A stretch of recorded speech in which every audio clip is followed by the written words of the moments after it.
Winning Blueprint presents.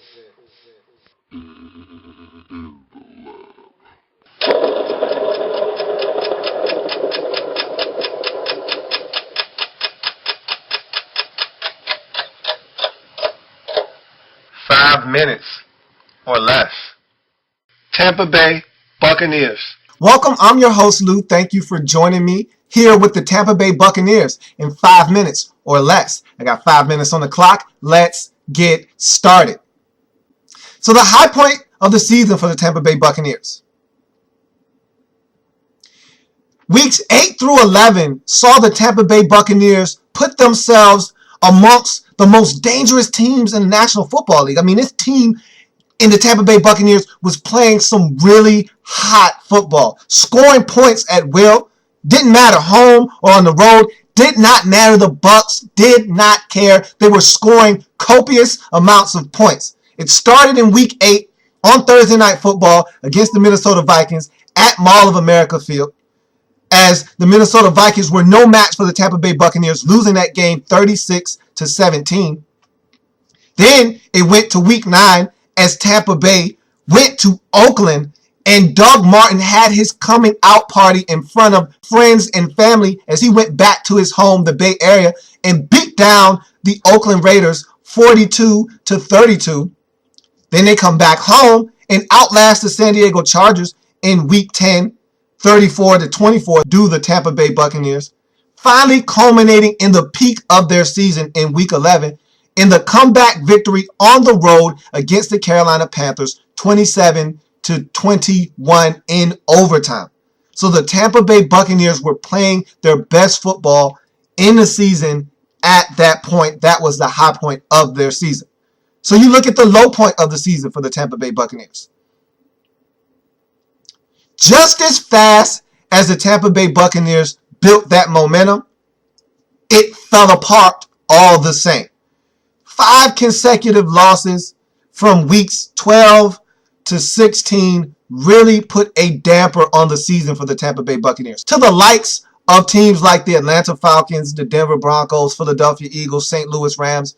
But none of those losses were worse than the one that happened in Week 15 to the New Orleans Saints. This was an all-out assault on the Tampa Bay Buccaneers as the Saints poured on the Buccaneers 41 points en route to a 41-0 drubbing of the Bucs.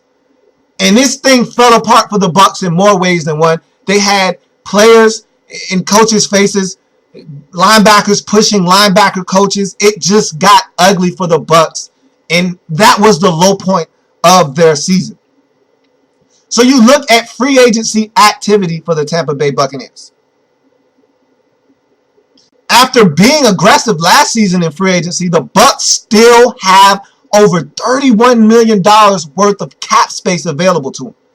That lets you know that this team didn't spend money before the last 2 off seasons. So they've got plenty of money to go out and spend. And so be aggressive. If you're the Tampa Bay Buccaneers. You still have a lot of deficiencies on your football team. Be aggressive. Still handle the in-house issues first. Is Rondé Barber coming back? If so, bring him back. Michael Bennett, a guy that can get after the quarterback, needs to be brought back. You also look at Roy Miller, defensive tackle. I think he's one of your better players on that defensive line. Should be brought back. So you have some decisions to make if you are the Tampa Bay Buccaneers.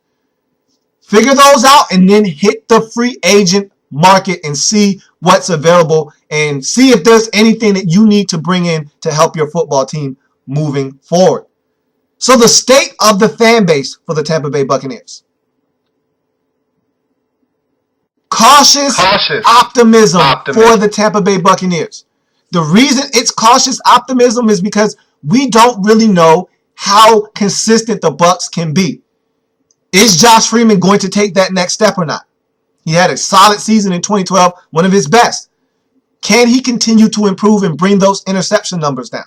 Can the Buccaneers continue to ascend under Greg Schiano? His type of coaching style tends to wear on players after a while.